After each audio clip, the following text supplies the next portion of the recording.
Hello అండి, welcome to జాహ్నీ వంటలు. ఈరోజు మన ఛానల్లో చాలా జ్యూసీగా ఉండే చికెన్ ఫ్రై ఎలా తయారు చేసుకోవాలో చూపిస్తాను. దానికోసం ముందుగా శుభ్రం చేసి పెట్టుకున్న 1 కిలో చికెన్ తీసుకోవాలి. దానిలో 1 చెంచా అల్లం వెల్లుల్లి పేస్టు, అలానే టేస్ట్కి సరిపడగా సాల్ట్, చిటికెడు పసుపు, 3 చెంచాలు కారం పొడి వేసుకోవాలి.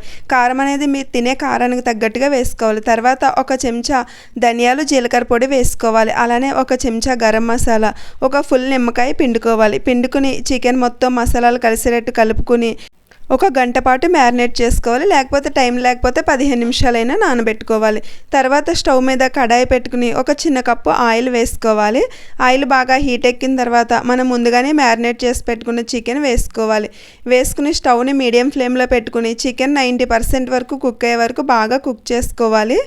చికెన్లో నుంచి వాటర్ అంతా బయటకు వస్తుంది కదా, అదంతా ఎగిరిపోయే వరకు బాగా దగ్గరగా అయ్యేదాకా ఉడికించుకోవాలి. ఇలా ఉడికించుకోవడం వల్ల చికెన్ బాగా జ్యూసీగా ఉంటుంది. ఇలా ఉడికిన తర్వాత ఈ చికెన్ని ఆయిల్ బాండీలోనే వదిలేసి చికెన్ మాత్రం ఒక ప్లేట్లోకి తీసుకోవాలి. ఇలా తీసుకుని పక్కన పెట్టుకోవాలి.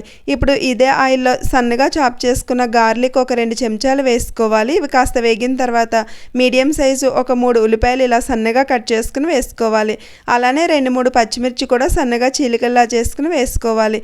ఇవి కొంచెం వేగిన తర్వాత దీనిలో 1/2 చెంచా అల్లం వెల్లుల్లి పేస్ట్ వేసుకోవాలి.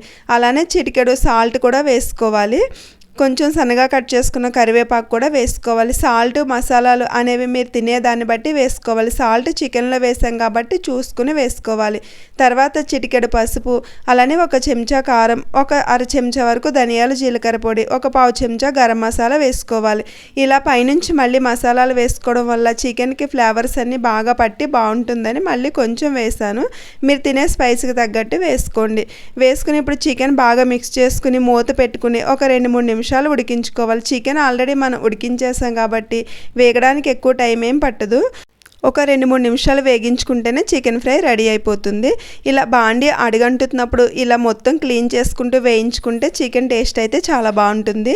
ఇలా మొత్తం 2-3 నిమిషాలు వేగిన తర్వాత సన్నగా కట్ చేసుకున్న కొత్తిమీర వేసుకుని ఒకసారి మిక్స్ చేసుకుని స్టవ్ ఆఫ్ చేసుకోవాలి. అంతేనండి, జ్యూసీ చికెన్ ఫ్రై రెడీ అయిపోయింది. వీడియో నచ్చితే అందరూ తప్పకుండా మన ఛానల్ని సబ్స్క్రైబ్ చేయండి. Thanks for watching.